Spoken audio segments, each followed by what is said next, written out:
Hey Hunters, I'm Ahmad, and welcome to the Moderately Outrageous Dinosaur channel, where we evaluate a game's value based on story, music, visual design, and most importantly, gameplay, in order to determine whether you should pay full price for a title, wait for a sale, or skip it entirely. This week, we're going to be evaluating the most recent expansion for the Monster Hunter Rise series, in Sunbreak. So without further ado, let's dive into the analysis of Monster Hunter Rise Sunbreak.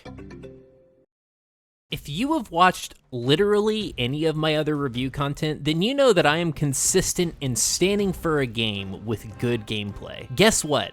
Monster Hunter Rise Sunbreak continues to be a good gameplay experience. The primary addition to the core gameplay loop has been the addition of the red and blue scroll system, as well as the new switch skills they've added for each weapon. Let's start the analysis by looking at the scroll system first, because this is probably the more significant gameplay change within the expansion. The scroll system enables the player to save two sets of switch skills to two different scrolls. The game pitches this system as a way to have your most used abilities on one scroll and your favorite novelty abilities to another, but I think this grossly oversimplifies the change in itself. Yes, you can store situational moves on your blue scroll, and yes, it does open up more integrations of more switch skills throughout your hunts, but it also gives the player a new repositioning option and almost a fighting game combo system that allows the player to seamlessly reposition and punish monsters with abilities that might have been too risky to execute before. Look at me, eloquently dodging a monster's ability. Eloquently dodging and punishing this piece of shit! The Hunter's newfound utility belt also enabled Capcom to crank up the aggression on all the G-rank monsters, which we'll cover a little bit more in depth later, but with the expanded moveset, Capcom could play with the existing combat options of our favorite monsters. The scroll system also allowed Capcom to play with the addition of min-max abilities like Dereliction, which gives you a raw attack bonus if you're in your blue scroll and an elemental attack bonus if you're in your red. This means that true masters of the scroll swapping playstyle will be rewarded with bigger numbers and faster hunts, or if you're like me, you'll just fumble the swap mechanic around and swear a lot. But would more skill slots matter without new skills to put into them? Sunbreak has added a bevy of new skills for each weapon, be that a counter for the greatsword, or a counter for the switch axe, or even a bad counter for the charge blade. Unfortunately, I've already made the crappy joke of putting counter into the Monster Hunter title, so instead, you can just have this video of me missing a counter. Oh no. All jokes aside, Sunbreak has reintroduced loved old mechanics like sword and shield oils, as well as deepening the complexity of some of the fans' favorite weapons. The expansion of available skills is so pervasive that it thoroughly justifies the necessity of 2 loadouts per hunt, and enabling the player to prepare for the more aggressive playstyle of the G-rank monsters. Now, is that to say that every skill addition is good? No. In some ways, Sunbreak can feel a little one-note in its approach strategy. If I can counter, I will counter, and I will unleash my strongest move out of said counter. Yes, it's really satisfying and simple for everyone to understand, but at times, it can make the fights feel a little reductive.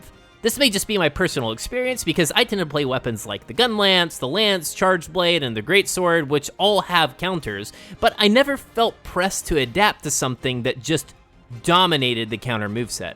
I'm happy to say that around hour 60, I was beginning to experiment more with other weapons and never felt the creeping sense of burnout from playing the game. Similar to my original sentiments for Base Rise, Monster Hunter Sunbreak is still excellent at being Monster Hunter, and one of those charms is the replayability of swapping to a different weapon and trying out their cool new moves. Each weapon is like its own game within a game, and is one of my favorite elements of the series as a whole. Now that I've gushed about all the new tools that you've been given, let's talk about who, or what, you'll be using them on. The monsters. Sunbreak has added a handful of new and variant monsters for the player to face, such as the Magala, the LunaGaron, or the Grom'gol. Sunbreak has also adapted monsters from some more obscure titles in the franchise, such as the Espinas from Monster Hunter Frontier. Capcom also reintroduced some fan-favorite monsters like Gore Magala and Magala. Basically what I'm saying is, there's a lot of monsters. Not only that, but these monsters have had the aggression meter notched up to a 12 so that hunters can utilize all their new abilities in high-speed reptilian combat. Capcom also added new mannerisms and attack patterns to existing monsters from the base game so that no fight ever felt stale. I never felt like I was retreading ground. In fact, I always felt that I needed to respect the monster enough to learn the offense-defense flow of the fight. And this next point will leak slightly into visual design, but while we're on the topic of monsters, I want to comment that all the monsters really own their identity. Throughout the story mode for Sunbreak, you'll be hard-pressed to find a retreaded monster. Even the variant monsters who share a similar monster model to their base Rise counterparts have new attack patterns, making them feel like a completely fresh fight. Now, so far through the review, I've really only commented on my favorite things. Is that to say that there aren't any stupid decisions? No, I do still have some criticisms. The in-game weapon material grind is stupid. To grind your rank 10 weapons, you'll need to hunt afflicted monsters, who are just juiced up versions of lower rank monsters like Raytheon or Azuchi or Azuros. Their gimmick is that they have a rage mode where you're supposed to hit these glowing spots on their body to have them erupt, and then if you break all of them, they basically get tired, and you have a chance to just go full ham on them. Now, this sounds cool, until you find out that you don't really have to focus on precision. Most of the time, I'm just wildly swinging my weapon at these guys, and I almost always get the knockout. When you strip the intriguing mechanic away, what you're left with is a difficulty by numbers situation. You have just made these monsters' attacks so punishing that if you get hit, you instantly die. And to pair with the damage, you've also made their health pools so big that it seems more difficult because it's just taking longer because you slid a slider to the right. And let me be clear, what I would expect is that there is some expansion of their moveset so you have something new to track or follow for these afflicted monsters. But no, if you've mastered their lower G rank fight, you've mastered the afflicted monster fight. It makes the whole process of getting your final weapon feel drudgerous. Another issue is that Capcom still hasn't added optional deployments for any of the maps. In World, you could pick where you wanted to start your hunt. Why is this not in Sunbreak? Do we lack the technology? They did add this buddy scout system, which gives you a one-time deployment option to an optimal spot for a monster hunt. But it makes me wonder, why didn't we just put a base there and have me do some quest to unlock a thing? That would at least give me something to earn rather than bolstering my union dues for my feline workers union. Also, I would be remiss to say that the end game of Sunbreak is pretty empty. In World, we had the guiding lands to continuously grind monsters of all levels for rewards, and in Base Rise, we had the rampages, but those are gone. So now the end game is truly just Talisman Waiting Simulator, plus arch-tempered fucking Lagombi and crabs. That's not exactly repeatable or engaging. Now, there are some talks about some armor augmentation coming in the next update, but I feel that critical systems for in-game farming should have been launched with the initial release. We should dangle new monsters and small incremental updates that are novel and cool to players, rather than dangling literally an entire in-game core feature. Despite the in-game lull, I still have had a great time with the game and don't feel like it was stalling until about hour 80. The gameplay is still tight, fun, Monster Hunter-y goodness you know and love. What I'm saying is that the expansion foundation is strong and will only continue to improve as more things are added to it. So, with that being said, how do the secondary pillars stand upon this strong base? Let's depart from gameplay and dive into the supplemental elements of story, music, and visual design, starting with music. The music is pretty good, but this shouldn't come as a surprise to anyone, right? I've never once complained about the music of Monster Hunter. In fact, it's my second favorite topic to talk about when I review these games because it's so critical to the functional execution of gameplay. And if you don't know what I mean by that, then you need to go listen to my manifesto on game music and my OG Monster Hunter Rise review. But here's a quick and dirty rundown. Music starts calm. You encounter a monster. Music gets angry. You get scared of angry music. You cart. Music has prepared you for the carting you will do. The music interacts with you. It isn't just a background track, it builds onto the experience. So, the measuring stick isn't just, is the music good for Sunbreak? The measure of success is, does it build to a comprehensive package? Normally, Monster Hunter can nail 3 of my 4 categories, so our golden snitch, so to say, is the one that can nail all 4. Let me explain how Sunbreak absolutely annihilated my expectations for a good soundtrack. It all starts with the motif of the game. Sunbreak's inspiration is not so subtly pulled from horror icons. Frankenstein, vampires, werewolves, stuff like that. I'll elaborate on how I know this to be true when we get to the visual design portion of the review, but for now, just trust me that it's a huge motif of this game. In order to sell this true terror, Capcom played with time signatures. And a lot of the combat themes, but especially Malzeno's theme, you'll notice that the time signature has shifted to a 6/8 time signature. 1, 2, 3, 4, 5, 6. 1, 2, 3, 4, 5, 6.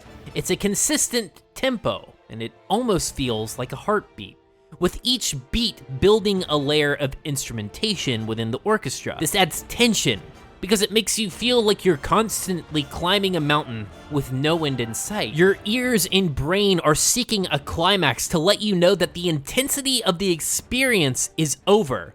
This persists, literally, until you kill the dragon. Horror as a genre plays with those traditionally negative emotions like anxiety and fear in order to set an atmosphere that will drive the narrative. You're fighting a big suck-you vampire dragon. It has literally been feasting on the monsters that have challenged you thus far.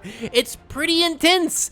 They've coupled this theme and this time signature with an instrument selection that often pairs with vampires, specifically pipe organs. This gives a very Transylvanian feel to the cult-like chanting of Malzeno's theme, but let's expand this analysis beyond Count Cartula. LunaGaron, the werewolf monster, its theme is very frantic. High-pitched brass and a staccato string line that builds a very quick, anticipatory atmosphere for the fight. Is the wolf about to transform? Is it about to dash across the map? It's a theme that leaves no clues and draws the players to focus on the subtle nuances of the monster movement. But it doesn't stop there. You also have the theme of Grom'gol, the titanic monkey modeled off of Frankenstein.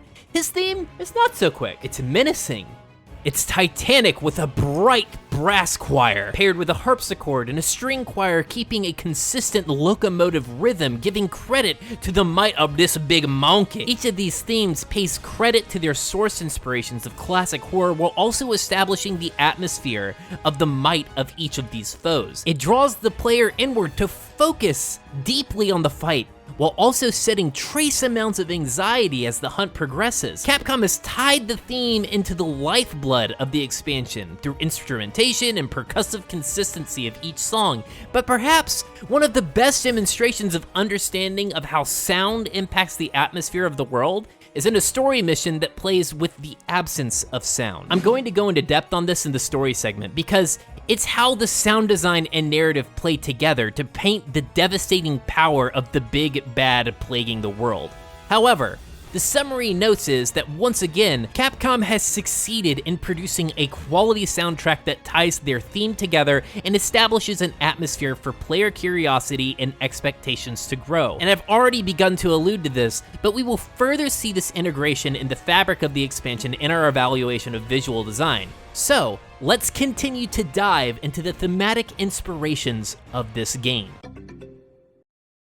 I alluded to it earlier, but this expansion, it's got the drip. Not only do the majority of the monsters just look unique and play uniquely, but they are coupled with the trio of monsters that are inspired by classic horror icons. Grom'gol is inspired by Frankenstein, from his green tone to his squared off head and ridged brow line to the cracked skin features he holds. But then you pair that with the actual fight itself, and you realize how truly intelligent this monster is, which is similar to Mary Shelley's tale of Frankenstein's monster, who is actually incredibly intelligent. The similarity draws further when you see that the ecology team identifies the monster as usually pretty docile and peaceful. This further aligns itself with Frankenstein's monster, who only really seeks peace and only commits acts of violence and self-defense when villagers are attacking him. The next monster I want to gush on is LunaGaron, whose opening cutscene draws a narrative line of its connection to the moon, where it goes from being a quadrupedal wolf to a bipedal werewolf outfitted with ice attacks. There really isn't anything deeper there. Capcom just said, let's make a badass werewolf monster. So they did. Then, where would a classic horror motif be without a vampire? The flagship monster of the expansion, Malzeno, is a vampire's vampire. It has a suck debuff, where it stabs you with its tail, and you will continuously lose the red portion of your health. On top of that, Malzeno can morb all over the place. Look at me, making the contemporary internet joke about morb. Moving on, Capcom's motifs literally ooze out of these monsters and are tied together not just through their visual representation and actions, but their theme songs and environmental settings. I mean, you fight Malzeno in the ruins of a castle. It's like Vampire 101. You suck blood.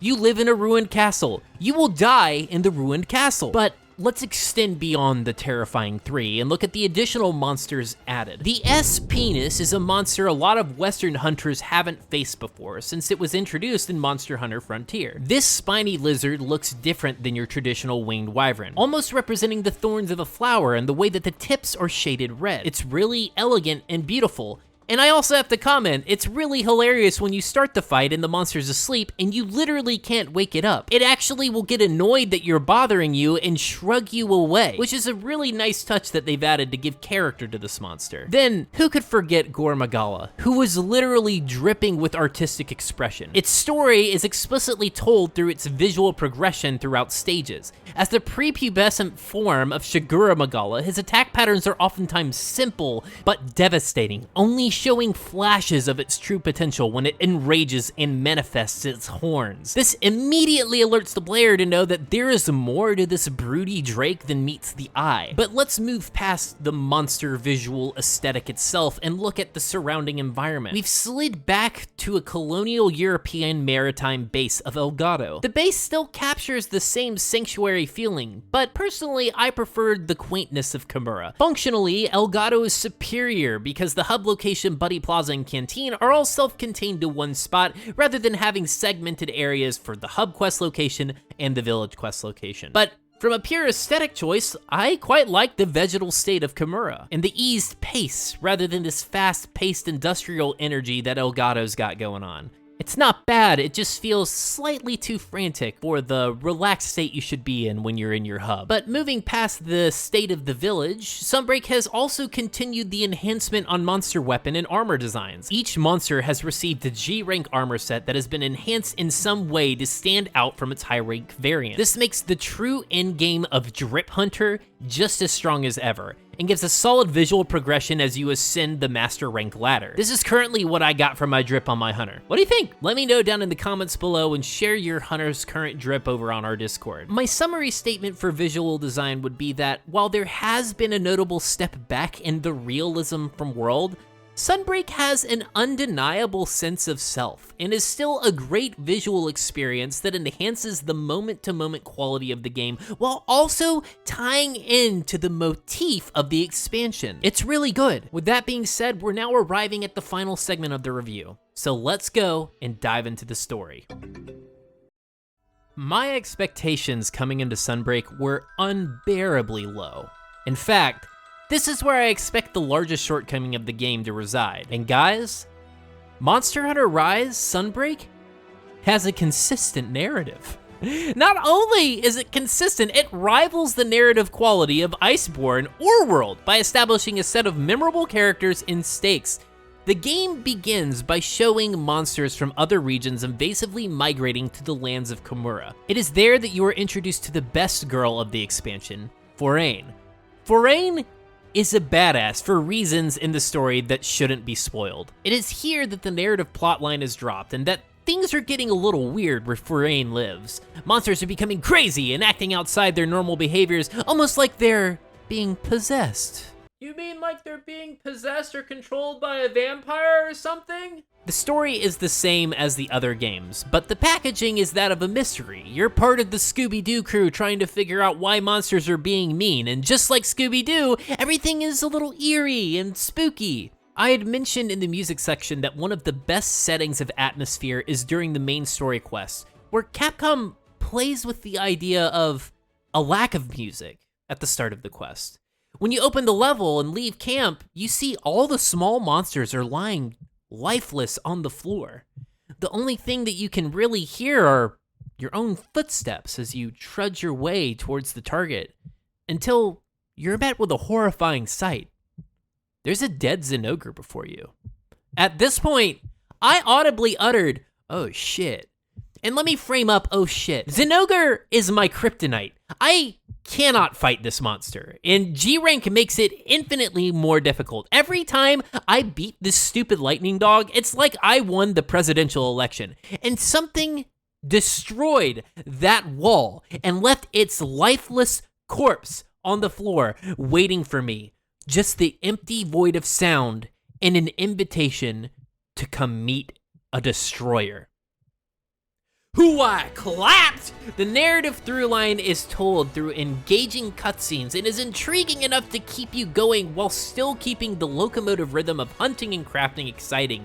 It gives you a purpose and fills the plotline with fun characters all the way throughout the game. These are the band-aids for every previous gripe that I had with Base Rise. On top of that, the game has added a fantastic feature of the support quest system, which are solo player excursions with the characters around Elgato. This is such a nice touch because the hunts are not grand tales, but just simple bonding missions with the people in the world. It elevates them from just being NPCs to characters tied to a distinct memory expressed through gameplay.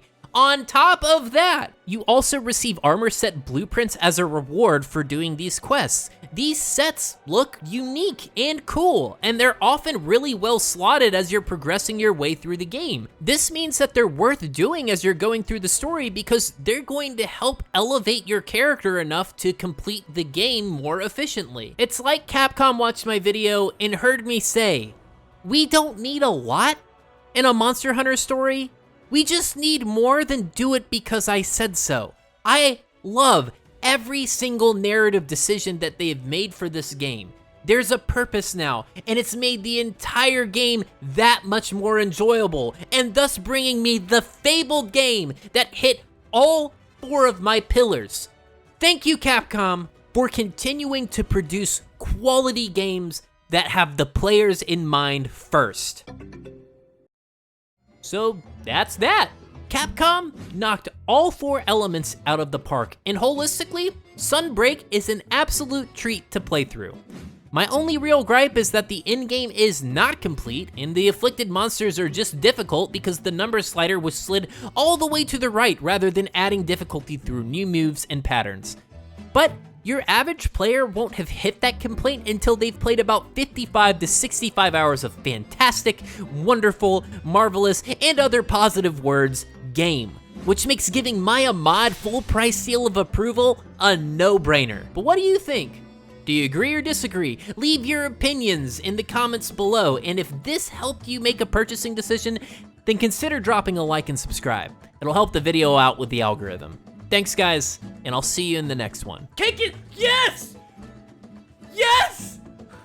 Pro!